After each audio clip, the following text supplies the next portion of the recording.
बोलिए गणेश जी महाराज की जय हो। बोलिए गुरुदेव महाराज की जय हो। बोलिए शिव शंकर भगवान की जय हो।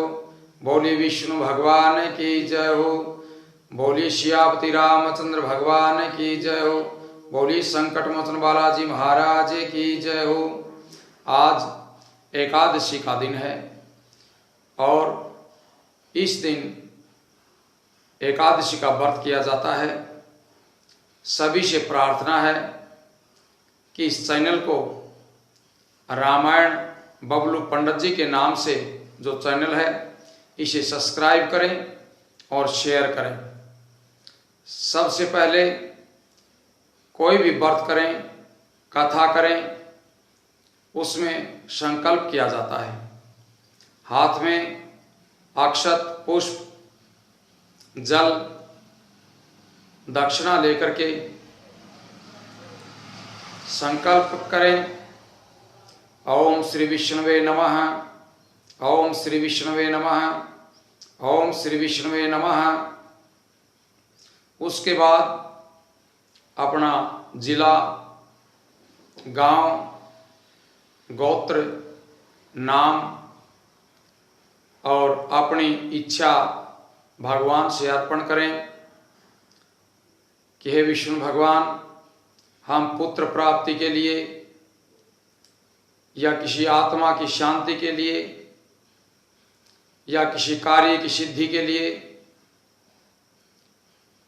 ये व्रत कर रहे हैं और तिथि, वार आदि उच्चारण करें और भगवान से प्रार्थना करें कि आप हमें शक्ति दें। ये व्रत हम पूरी तरह से श्रद्धा और भक्ति से कर सकें। उसके बाद कथा प्रारंभ करें। बोले विष्णु भगवान की जय हो। फाल्गुन महीने के शुक्ल पक्ष की एकादशी आमल की एकादशी होती है। मानधाता जी बोले कि हे वशिष्ठ जी, यदि आप मुझ पर प्रसन्न हैं तो व्रत की कथा कहिए जिससे मेरा कल्याण हो। महर्षि वशिष्ठ जी बोले कि हे राजन, सब व्रतों से उत्तम और अंत में मोक्ष देने वाला आमल की एकादशी का वर्णन करता हूं।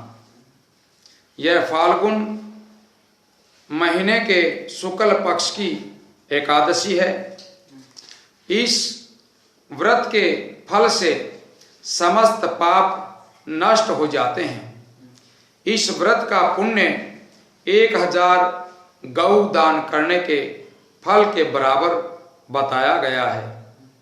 मैं आपसे एक पौराणिक कथा कहता हूं, उसे आप ध्यान से सुनिए। उसे वैदिक नामक नगर है। उस नगर में ब्राह्मण, वैश्य, क्षत्रिय, शूद्र चारों वर्ण आनंद पूर्वक रहते थे। उस नगर में सदैव वेद ध्वनि गूंजा करती थी। उस जगह पापी, दुराचारी, नास्तिक आदि कोई नहीं था। उस नगर में चैत्ररथ नामक चंद्रवंशी राजा राज्य करता था। वह महान विद्वान तथा धार्मिक था। उस राज्य में कोई भी दरिद्र तथा कंजूस नहीं था। उस नगर के सब निवासी विष्णु भगत थे। वहां के निवासी वृद्ध से लेकर के बालक तक प्रत्येक एकादशी का व्रत किया करते थे। एक समय फागुन महीने के शुक्ल पक्ष की आमल की नामक एकादशी आई। उस दिन राजा से प्रजा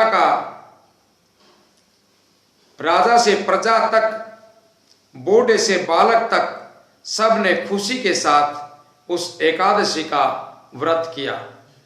राजा अपनी प्रजा के साथ मंदिर में जाकर पूर्ण कुंभ स्थापित करके तथा धूप दीप नैवेद्य पंच रतन आदि से धात्री का पूजन करने लगे।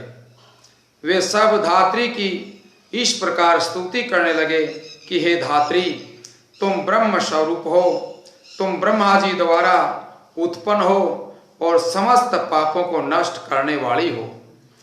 तुमको नमस्कार है। अब तुम मेरा अर्घ्य स्वीकार करो। तुम श्री रामचंद्र जी के द्वारा सम्मानित हो। मैं आपकी प्रार्थना करता हूं, मेरे समस्त पापों को हरण करो। उस देवालय में रात्रि को सबने जागरण किया। रात्रि के समय उस जगह एक बहेलिया आ गया। वह महापापी तथा दुराचारी था। अपने कुटुंब का पालन वह जीव हिंसा करके करता था। वह भूख प्यास से अत्यंत व्याकुल था और इस जागरण को देखने के लिए मंदिर के एक कोने में बैठ गया। उस जगह विष्णु भगवान की कथा तथा एकादशी महात्म्य में सुनने लगा। इस प्रकार उस बहेलिये ने उस समस्त रात्रि को अन्य लोगों के साथ जाग करके व्यतीत कर दिया। प्रातःकाल होते ही सभी लोग अपने अपने घर चले गए। इसी प्रकार वह बहेलिया भी अपने घर चला गया और भोजन किया। कुछ समय बीतने के पश्चात उस बहेलिये की मृत्यु हो गई और उस आमल की एकादशी के व्रत तथा जागरण के प्रभाव से उसने राजा विदुरथ के घर जन्म लिया। उसका जन्म वसरथ, उसका जन्म का नाम वसरथ रखा गया। बड़े होने पर वह चतुरंगिणी सेना के साथ तथा धन धान्य से युक्त होकर के 10,000 गांव का पालन करने लगा। वह तेज से सूर्य के समान, कांति में चंद्रमा के समान, वीरता में विष्णु भगवान के समान और क्षमा में पृथ्वी के समान था। वह अत्यंत धार्मिक, सत्यवादी, कर्मवीर और विष्णु भगत था। वह प्रजा का पालन समान भाव से करता था।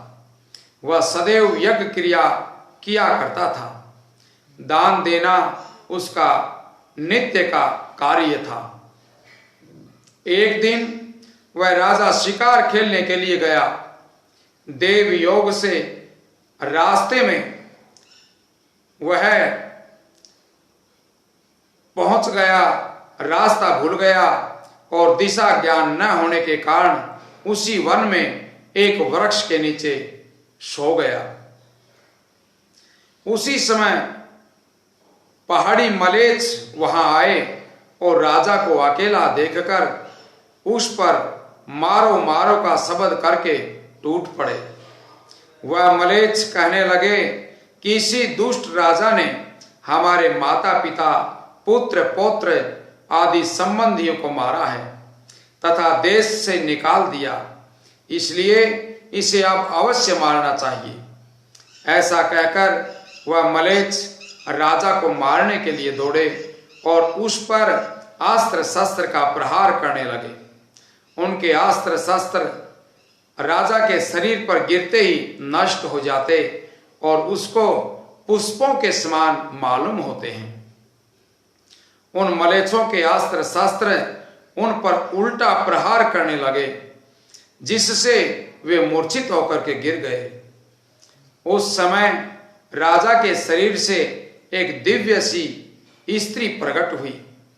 वह स्त्री अत्यंत सुंदर थी तथा सुंदर वस्त्रों तथा आभूषणों से अलंकृत थी। उसकी भ्रुकुटी टेढ़ी थी, उसकी आंखों से लाल लाल अग्नि निकल रही थी।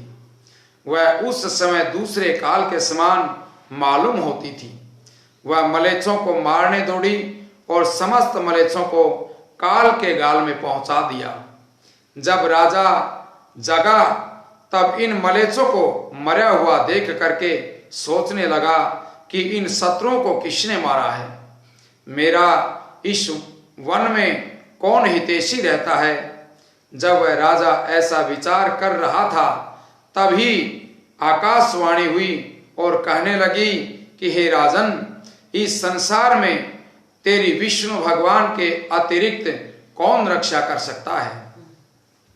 इस आकाशवाणी को सुनकर राजा अपने नगर को वापिस आ गया और सुखपूर्वक राज्य करने लगा। महर्षि वशिष्ठ जी बोले कि हे राजन, यह सब आमल की एकादशी के व्रत का प्रभाव था। जो मनुष्य इस आमल की एकादशी का व्रत करते हैं वे प्रत्येक कार्य में सफल होते हैं और अंत में विष्णु लोक को चले जाते हैं। बोले विष्णु भगवान की जय हो।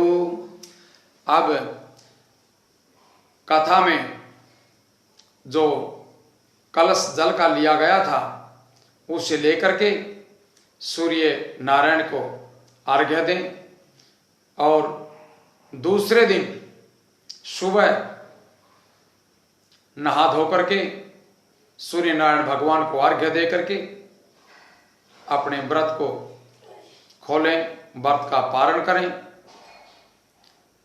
और सभी से प्रार्थना है कि चैनल को सब्सक्राइब करें। बोले विष्णु भगवान की जय हो।